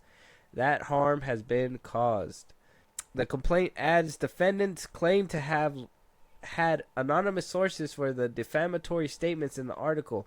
All the sources were allegedly on the set, with apparently one being a crew member who took the videos attached to the article. Defendant knew that all cast and crew members on Megalopolis signed an NDA in which they promised to keep confidential any information about Megalopolis and its production, among other things. The signatories to the NDA agreed to hold all such information in the strictest confidence and assure that the confidential information not be published. Defendants knew, therefore, that their sources were unreliable and did not tell the truth when they signed the NDA. Nonetheless, defendants relied on those supposed sources, and by doing so acted with reckless disregard for whether the sources this time were telling the truth or not. Motherfucker, you did it! There was videos! The thing is that basically, with all this jargon, they basically try to put it up in a box in a nice bow. He did the shit. They signed NDAs to not release the shit. Mm-hmm. The dude went to Variety anyways, knowing that he couldn't release it. Yeah. Variety took the thing, not doing the research to know that he shouldn't release it, and published it anyways. So he did it, but they shouldn't have said anything. And now he's defamed now and he's like, in fuck distress. you. Yeah, like, hold on. Like, me touching women isn't the worst part of this. It's the fact you told people. So what happened to loyalty and secrecy nowadays? What happened to contractual obligations? Well, this will be fun to hear. For instance, Ford Coppola wins lawsuit against Variety, but also gets thrown in jail because he did it. I mean, can you even use any of that anymore? Because I mean, in the thing, it did say that they already debunked it, claiming it was false, but it wasn't false. It was real. But because they signed NDAs, they were able to take the videos down. They weren't allowed to reveal those, so they took them down. So technically, it's not evidence. If they broke the law first and they break the law, PEMDAS. Well, no, because this isn't about his charges. This is about Variety's article. No, yeah, but that's what I'm saying. So the charges were dropped, according to this, because of the fact that they presented the NDAs. Yeah. So because the charges are gone, they're able to say, well, Variety published an article not knowing or knowingly that they were allowed to do, because NDAs were signed saying that they couldn't even release this footage. That's what I'm saying. So the video itself was null and void because NDA. Yeah. And so the Variety just was like, well, we got to tell people that he probably did this when they're not supposed to. Yeah. So he's probably going to win, by the sounds of it. Who knows? That's crazy. I don't know if they'll get him for the other stuff. I mean, I don't know if behind the scenes they were like, well, he was just hugging the cast and crew. He does that. Like, it was just something he does, but he wasn't doing nothing crazy. Who knows? But that one's crazy. Checkmate, Variety. Yeah. Fuck you, Variety. Learn how to do your job. Just the way the fucking the fucking statement started was Crazy shit. some people are geniuses. And Francis Ford Coppola. I feel like, because, you know, Just we glazing. watched the Megapolis trailer, Yeah. and it's like from visionary Francis Ford Coppola. Yeah. It's like He clearly thinks highly of himself. That boy just glazing himself. I mean, he's smart enough to make him sign NDAs. True. He was like, Checkmate. sign this. I can't wait to touch you afterward. Like, Sorry, it's not funny. It's not funny, but it's what he did, bro. It's what he... So fucked up that that's what he did. He's like, yes. sign it. As there's like just Initial that. Yeah.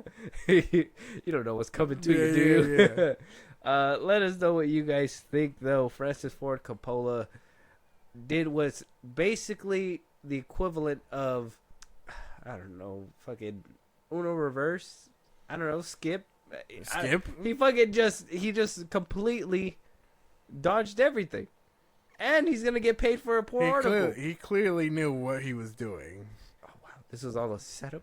I may be old, but not this old. He's sitting in his fucking mansion in his house with his fingers locked in, like, checkmate. Yeah, basically. I am Francis Ford Coppola. He looks in the mirror. You're a fucking genius. Yeah. Not only the mirror did you talks touch, back, you're a genius. not only did you touch those women, but they can't even tell anyone about it. Bro, I don't know. Let us know, guys. Is he an evil genius? Or is this a menace needing to be stopped? Yeah. Let us know, man. This is a crazy His one. lawyers writing it down were like, did you do it? Yeah, I did it, but they can't tell you. Yeah, that, so. they weren't allowed to say shit. Yeah. They weren't allowed to say anything. They said something. Actually, you should be locking them. They signed it knowing. I may have been the one diddling them, but they shouldn't have said anything. That's on them. It's crazy how you could just checkmate with an NDA. Yeah. It's like now you can't say shit about it. Yeah. Interesting stuff. Let us know your guys' thoughts. Moving on, we have 3 trailers. One of them starring Melissa Barrera. It's called Your Monster. Last we seen her, she was in that vampire movie called Abigail for Universal. Yeah. Before that, she was in Scream, locked in to make Scream 7, Before falling out. was let go because of Political views. her political views. That's the best way to put it. Her political views. So she made a couple films, but right now she's struggling to get work. She was let go of certain films because of the fact that she was speaking about her political views so openly at the time, and getting a lot of backlash. Right now, the SAG-AFTRA are getting more than 700 members to overturn that, so, people can be blacklisted for their views on Palestine and their political views and whatnot. So that's currently in the works. I mean, Mark Ruffalo's one of them who signed. Melissa Barrera, like I said. All the ones that have been vocal about it. Yeah, so they feel like they're being blacklisted and they don't want that to happen for their views. So that's happening right now. But until that gains traction, we'll come back to it. But Your Monster, we have the trailer. I mean, Josh, did you watch Abigail? Are you a fan of Melissa Barrera? I liked her in Scream. I don't know if I've seen anything else with her in it besides Scream, but I do like her in Scream. You should see Abigail. It's so good. So good. She's good in there. I'll see. Angus Cloud is in there. Yeah. May he rest in peace. But I don't know. The last time you recommended me a vampire movie, I hated it. So this one's good. Right. That's what you said about the last one. And the dude who says, "What a wonderful day," he's in there. Oh, yeah. Never mind. Yeah, I'm there. He's in there. Day one. Yeah. Yeah. You should have been in there. I didn't know he was in there. Yeah, either. no, I'm there now. Yeah. Just saying. I'm watching it right now. Turns CBI locks in. Let's get into this trailer. Melissa Barrera, it sucks that she's missing, but hopefully these movies, like I said, Abigail's really good. I feel like it got smothered, but hopefully these movies kind of gain that traction, and this whole SAG-AFTRA stuff gains that traction so she can start making more roles and doing more things. But we'll check out the trailer right now. Package for Laura Franco. Do you mind if I really need a hug right now. I don't know if I'm... Oh! I really needed this. He broke up with me. And now my life is over. I know it sucks. Eat some pie. I'm disgusting. Sleep. And don't cry. Don't cry. Interesting take on Beauty and the Beast. Yeah, nice little twist. I thought it was gonna be like, oh, this monster. He's not real. It's all in her head, and because she's all sad and depressed, she needs something to get her out of that. That's what I was getting at first too, and then it took a turn in the trailer. Yeah. Not bad. I'm with that. It looks funny. Yeah, more Beauty and the Beast and psychological thriller Yeah. or something. I thought it was gonna be like, this monster is the way she's envisioning things because she's sad and mopey all the time, and everything pisses her off or whatever. Yeah, moody girl stuff, but not bad. I'm with this. I'd watch this one. Yeah, this looks pretty good. Like I said, Melissa Barrera is really good. Coming in October also. Spooky season. Ooh. October's just filled with stuff. Should totally be watching Abigail around spooky season too. Oh my god. Get your dose of Melissa Barrera. Yeah. Or I could just rewatch Scream 5 and 6. So. Or you could watch the dude that says, "What a wonderful day." Yeah, see, that was easy. That was easy. What a turn. What a turn. All right. We're going to get around to it. But Your Monster, check out the trailer. It's on YouTube right now. It looks good. We're down, right? Yeah, we're down. Let us know what you guys think. What? Down to what? Down to clown. Make me sick. Moving on, though. We have the first trailer for Sebastian Stan's The Apprentice. Oh, this is that Donald Trump movie. This is that Donald Trump movie. You excited for that? You excited for a Donald Trump movie? With everything going on? Yeah. Yeah. Apparently immigrants are eating cats and dogs right now. Yeah. I can't wait to see him do it and be like, I want to run for president one day. I've been waiting to hear his impression. I've been wanting to hear his impression for sure. Well, he didn't sound like as exaggerated as he used to. Oh, well, back then, no. Well, because exaggerated now because he's a lot older, but yeah, he's young Trump sounded normal. No, but he was still putting emphasis on his relatively young. I mean, think about when he was like, Fresh Prince. No, I feel like he's still putting emphasis on his Fresh words. Prince of Bel-Air, that one episode he was on. He was in Home Alone 2. That was like a big joke. Star of Home Alone 2, Donald Trump. But that was only like a couple words. You gotta like actually hear him talk. Speak. Okay. Well, yeah. I'm ready. Let's go.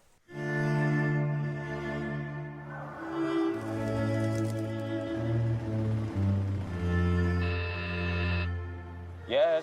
Hello, this is Donald Trump from Mr. Cohn. Thank you so much. Donald who? I can't believe I called that. Yeah. That's so fun. I've never seen this trailer before. Yeah.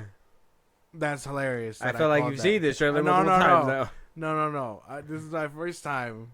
I guess you could have seen it coming. Yeah. Man, I can't believe I clocked that. So like 3 things in real time. Yeah, that's cool. Good job. Fist bump. So 3 things. 1, what is Sebastian Stan doing here, bro? He should be playing a young Luke Skywalker. Is that he playing young Trump? Young Trump. 2, Trump's hair has always been like that. 3, say what you want about Trump, but he got a movie made about his life, so. And they're gonna put all the illegal shit in there too, so it's gonna be crazy. Yeah. It's like, how did he get away with this? He's gonna sue for defamation. Watch. This movie does not represent the life of Trump. Yeah. You should have got me the star. Yeah. China, like something like CGI that. CGI me. Yeah. CGI Trump and then yeah. So I guess star. Yeah. Looks good though. I would watch this just for Sebastian Stan. Yeah, me too. I think he's great. I think he's worth the ticket. Like I said, he should be playing a young Luke Skywalker. Yeah, but they keep fucking him over. I don't know why.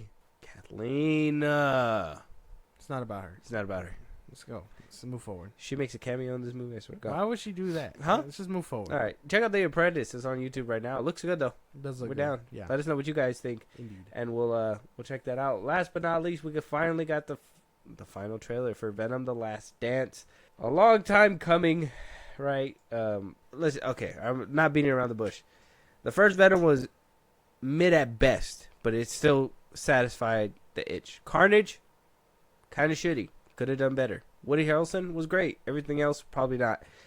Now we're to the third one. First trailer didn't really wow me, but we got Venom Horse. Then you also think there's no Spider-Man anyway, so what's the point of this movie? And then you also think, well, Morbius and Madam Web and all these other movies were bad. Craven's going to be coming out. So I have everything into this movie that just makes me want to hate it.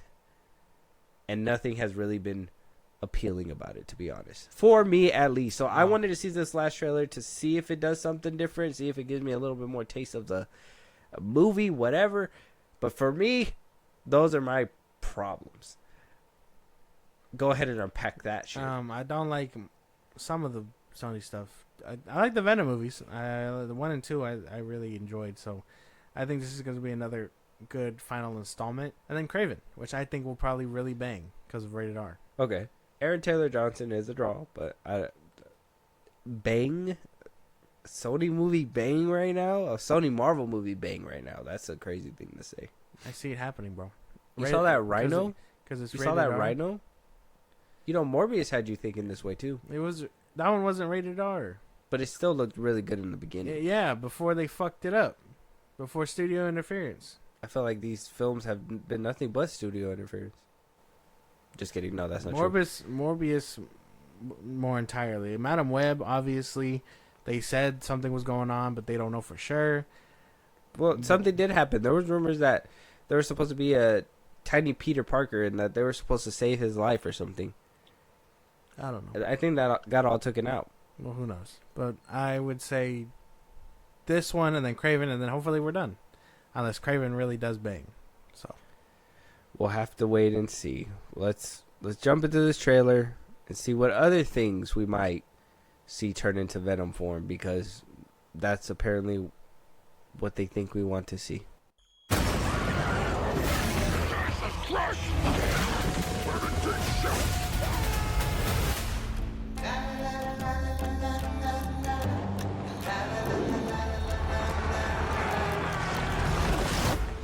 You're not going to like this. No, I can absolutely guarantee you I'm not gonna.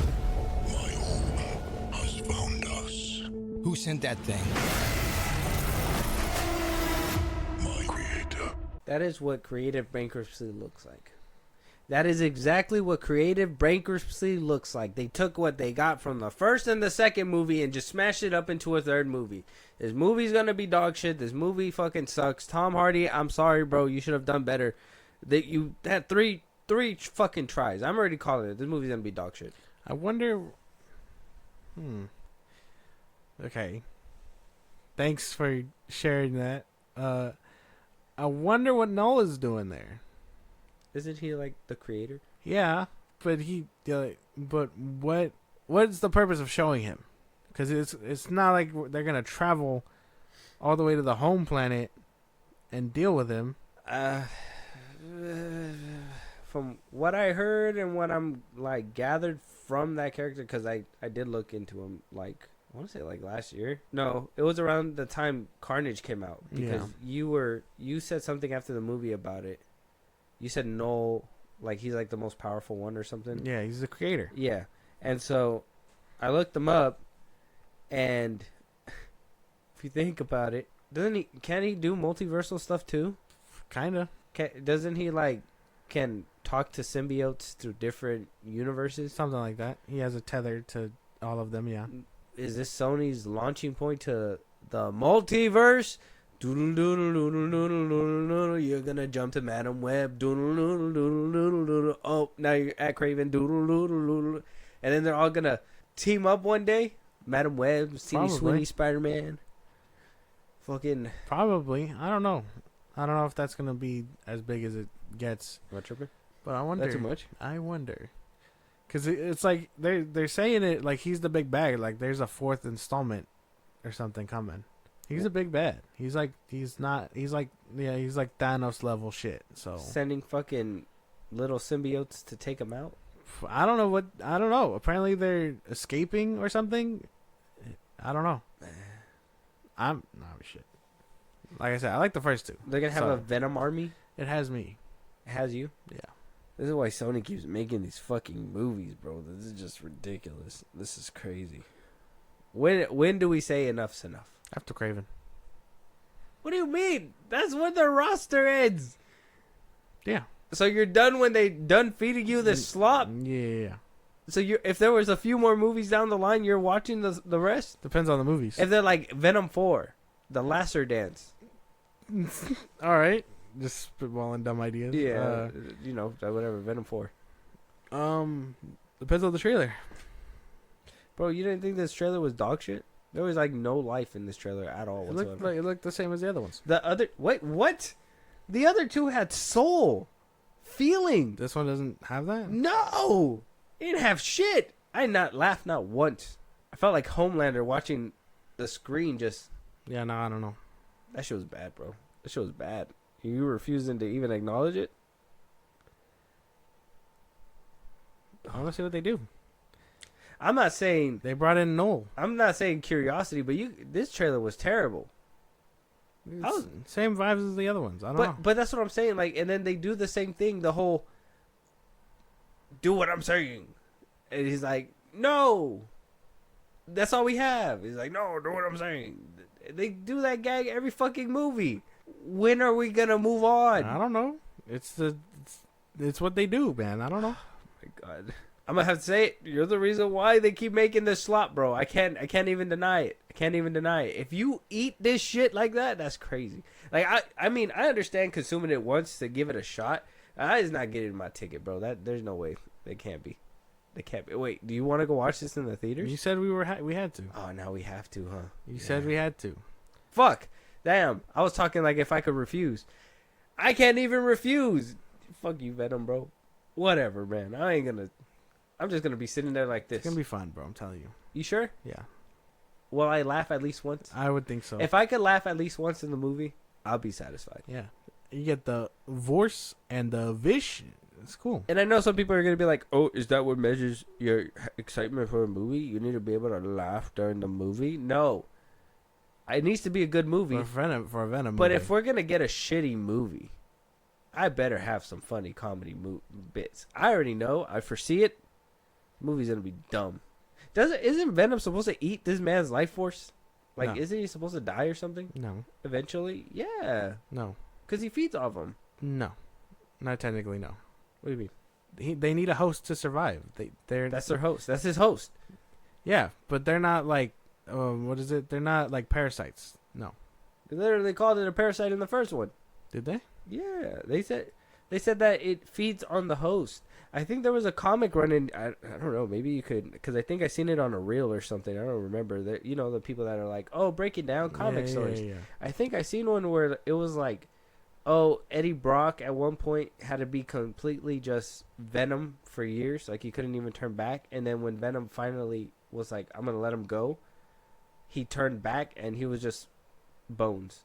I don't know. That he was keeping him alive using could be the Venom cells or whatever. Could, something like that. I don't remember the whole reel. Maybe somebody can correct me. Yeah, it could be an extreme case in a different universe. But, I mean, judging by this universe, that's just not the case. I swear in the first one they said it was a parasite. And they were even like, yeah, no. And I think he said, I mean, if you feed me, I'll be, you know, it takes a little bit longer. And that's why he lets him eat body parts and shit like that. But I'm just like, eventually, that needs to be done. I remember the first one. You got to rewatch the first one. You don't like the first one like I like the first one. Because I like the second one. I don't even think you've seen the second one again. I like them. They're good. But I don't even think you've seen it again. It's been a while. I'm not rewatching it like you rewatch Battleship, but I've seen them. You don't like the fucking movie because you watch Man of Steel like crazy. Yeah. Yeah, but that's right. But I had to put that one. Fucking A, bro. Yeah, but I had to put that one for Venom and all that stuff. I show love to all my movies. I like them. No. Battleship has like this odd, like this odd thing. I don't know. Like all your movies see you picking it again, they're like, fuck. He hasn't even unwrapped me yet. Yeah, I know. It's just crazy. I've been in the plastic for too long. I don't know. I think Venom, although yes, it does look like camp. I'm down for. I mean, the other ones haven't taken themselves seriously, that serious either. So I mean, camp for camp's sake, I'm down. I guess that's a fair point. That's fair. I mean, campy movies you can't be mad at. But this just like Morbius. This looks dumb campy. Yeah, it's camp. There's smart. There's smart campy like Raimi, and there's dumb campy like whatever is happening here. Second one was dumb campy too, but it should have been more like a good, all out like Carnage. Carnage. It's his fucking name. It's his name. Carnage. There was no carnage in a Carnage movie. Let there be carnage. Let there be minimal amount of carnage. Let there be like let there be troubles. Yeah, a little bit of trouble in the city. No, I don't know. I wonder why they didn't show Toxin. Apparently, he's supposed to be here. Yeah, we saw all the other symbiotes. They showed Noel before Toxin. Yeah, it's funny. Are we gonna find another symbiote in this one? We just Toxin in the comics is a good guy. We just battling our demons. Oh, what? Yes. Mm-hmm. Oh, so he's probably gonna help. Probably make the fucking sacrifice play and shit. Probably. And then Eddie Brock and him are gonna be able to live forever in the multiverse. Who knows? Maybe. I don't know. Maybe Sony has the balls to send them to back to the MCU.